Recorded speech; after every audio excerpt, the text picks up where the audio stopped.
It's really interesting because since she came into the league, we have to talk about the attention that she has received. She's a phenomenal player. I've never seen anybody shoot the ball the way she shoots the ball in the WNBA. I'm just being honest. She, early on in her collegiate career, reminded me of Steph Curry, and that's where all this attention came from. But before she entered a league that started in 1997, the WNBA offseason hasn't been quiet for Indiana Fever star Caitlin Clark. At the moment, she has found herself at the center of controversy following her remarks on race and white privilege. Okay, here's the problem. A lot of conservatives are having a fit over her interview, and here's what they're so mad about. The predominant talk of the basketball world over the past week has been about Caitlin Clark's interview after winning Time Athlete of the Year for 2024. Particularly, the aspect of her interview that has drummed up the biggest reaction was her comments about privilege. It's only been around 25 plus years, so I know there's been so many amazing black women that have been in this league, and continuing to uplift them I think is very important, and that's something I'm very aware of. During the recent award interview, the Fever guard acknowledged her privilege as a white woman and the efforts of players who paved the way for her. However, while intended to highlight systemic inequities, the statement quickly became a lightning rod for criticism. The statement she made didn't sit well with conservative media members like Megyn Kelly. It caused quite a strong reaction from her critics because they seemed to think those words meant that Clark was apologizing for being white. But as a white person, there is privilege. A lot of those players in the league that have been really good have been black players.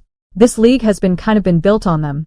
The more we can appreciate that, highlight that, talk about that, I think it's very important. I have to continue to try to change that. The more we can elevate black women, that's going to be a beautiful thing. You see why I had no problem with her being Time's Athlete of the Year? You see why I said that she should have been on Team USA? You see why I had to go off on the likes of Cheryl Swoops and others who were clearly distant and dismissive of her, no matter how much they tried to deny it? There was resentment towards her. And here's why I said it was stupid. Even after Kelly's criticism, Clark doubled down on her praise of black WNBA legends. And while her comments on white privilege sparked controversy on one side of the political spectrum, she found support from figures like the sports analyst Stephen A. Smith, who fiercely jumped to Clark's defense. Also Dave Portnoy and Ryan Clark, even though Cheryl Swoops and the Washington Mystics owner did not.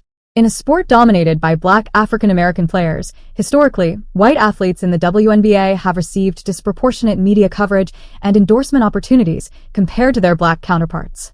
In the last season, white America rallied around Caitlin Clark.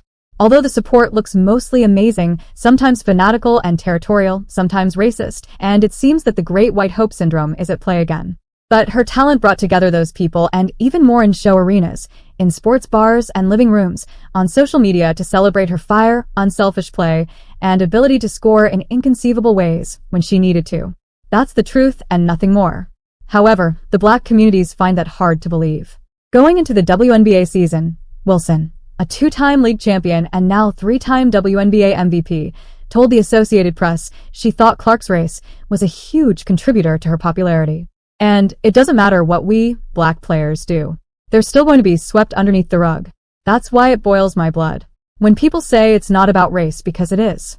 So, was it really white privilege that has elevated Clark to a global sensation? Is she really worthy of the hype and support? The Caitlin Clark effect. StubHub started seeing this really early, as soon as she announced she was going to be in the WNBA draft. In fact, StubHub says they've seen a more than 90% increase in interest in ticket sales this season compared to last season. So we're going to do a little bit of a breakdown for you here if we can on the Storyteller to show you the ticket prices and how they compare.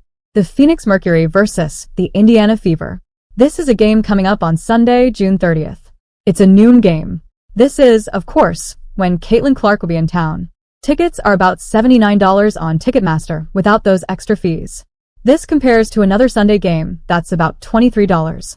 This is when the Mercury plays the Las Vegas Aces here at home. The Aces, the WNBA reigning champs. So for more than 20 years, 2024 stands out as a game changer for the WNBA. The year delivered record-breaking numbers all through the metrics. Total attendance reached a league high in 22 years, which represents a 48% increase from the previous season. The league also reported its most-watched regular season in 24 years, alongside unprecedented digital engagement and merchandise sales. The improvement was great news for everyone in the WNBA until Clark supporters claimed all the results were because of her presence in the league.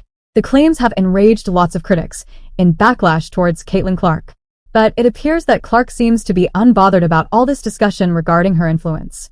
However, could the claims be correct? There has not been any official report that vividly spells out Clark's effect. But looking back, we would see a path from history. Her college championship game between Iowa and South Carolina averaged 18.9 million viewers. It has become the second most watched women's sporting event outside the Olympic Games in the history of U.S. television. And for the first time ever, more people tuned in for the women's NCAA championship than the men's. The 22-year-old guard has already been a household name after shattering records in college basketball. Undoubtedly, the former Hawkeye entered the WNBA with unparalleled fanfare. And during her draft in April, Clark was the undisputed first overall pick in April's WNBA draft. The event garnered unprecedented attention, drawing over 2 million viewers, which was 4 times more than the previous highest record from 2004. Also, the WNBA attracted an all-time record of more than 54 million unique viewers. If you like this video and subscribe my channel. All its national broadcasting platforms during the regular season, and the league's overall attendance jumped 48% year-over-year to its highest level in more than 2 decades. The Washington Mystics Fever regular season finale set a new WNBA single-game attendance record of 20,711. The Fever broke the WNBA record for home attendance by a single franchise. Fever games were moved to NBA and NHL arenas in Las Vegas, Atlanta, and Washington, D.C., to accommodate the hordes of fans, many donning Clark's number 22 jersey. Her ability is still mesmerizing. As a pro, she set a rookie record for most three-pointers made in the season while also setting new all-time WNBA marks for most assists in a season and most assists in a single game. She also signed a reported $28 million endorsement deal with Nike, the largest ever for a women's basketball player. Clark's Fever appeared in the most-watched WNBA games ever on ABC, CBS, ESPN, and ESPN2. While other female athletes have pushed the limits of human achievement and created their own cultures, Serena Williams, Simone Biles, and the stars of the U.S. women's national soccer team all come to mind. The Clark phenomenon is still unprecedented. It's one thing to rally around athletes during global spectacles like tennis majors, the Olympics, or the World Cup.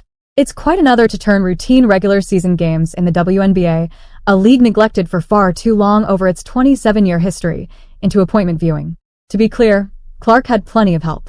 The WNBA was already enjoying positive momentum going into the 2024 season, thanks to MVPs like Aya Wilson and Breanna Stewart, and some of Clark's fellow rookies like Angel Reese and Cameron Brink brought their own followings. But Clark took the league and the sport to a new level. Even during a period when investment across women's sports is surging, team valuations are on the rise, and fan interest and engagement are at all-time highs, her arrival was transformative. Clark takes shots with a degree of difficulty never before witnessed in the women's game. Her signature 30-foot launches from near half-court on team logos across America are akin to home run balls hanging high in the air. Clark is one of the leading faces in the WNBA after continuing to show the promise that was on full display during her time in college with the Iowa Hawkeyes. Last season, Clark averaged 19.2 points, 5.7 rebounds, and 8.4 assists per game, helping Indiana reach the first round of the postseason. She broke several WNBA rookie records and earned All-Star honors in her debut campaign alongside longtime college rival and fellow rookie Angel Reese. Clark is enjoying the offseason and will learn next April which rookies will be joining her at the Fever in the 2025 WNBA draft.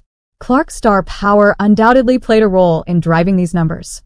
She has been able to captivate so many people who had never watched women's sports, let alone women's basketball, and turn them into fans. But when asked to define her year in one word, Clark chooses historic. Clark, it quickly becomes clear, is polite and down-to-earth, but also has not an ounce of false humility. Caitlin Clark hasn't spoken against anybody or denied anyone else the privileges they deserve. If anything, she's trying to provide assistance. But the recent controversy highlights a paradox. The Indiana superstar's contributions to the WNBA's growth are undeniable, yet her presence serves as a mirror reflecting the league's ongoing struggles with equity and representation. Her rise has, at times, been weaponized by certain fans and commentators who pit her against black players, perpetuating harmful stereotypes. These narratives misrepresent the Iowa product's intentions. She has consistently rejected attempts to frame her success as a zero-sum game. Yet, Stephen A. Smith pointed out that her backlash often stems less from her actions and more from a broader unwillingness to confront systemic issues in sports media and culture. A full media circus, Smith is placing his stamp of approval on Clark yet again. His message can be boiled down to this from his remarks. Clark's impact is undeniable, and it's time to stop resenting those who are pushing the game forward. He asked critics to be resentful against the system, not Caitlin Clark. Caitlin Clark doubling down on her acknowledgement of white privilege has earned more support from basketball presenter Stephen A. Smith. Clark is cognizant of the racial underpinnings of her stardom and hopes the WNBA can do a better job as a league of protecting its players and putting better resources around them to make it a safer environment. And obviously, there's only so much you can police on social media because there's no full control over social media. But Clark knows she can get better. She expresses admiration for opponents' game plans against the Fever.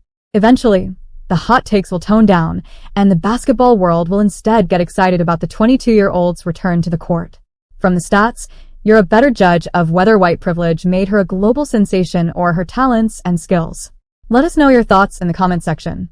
To know more, click the link showing on your screen. Don't forget to subscribe to our channel. See you in the next video. Thanks for watching and subscribe this channel.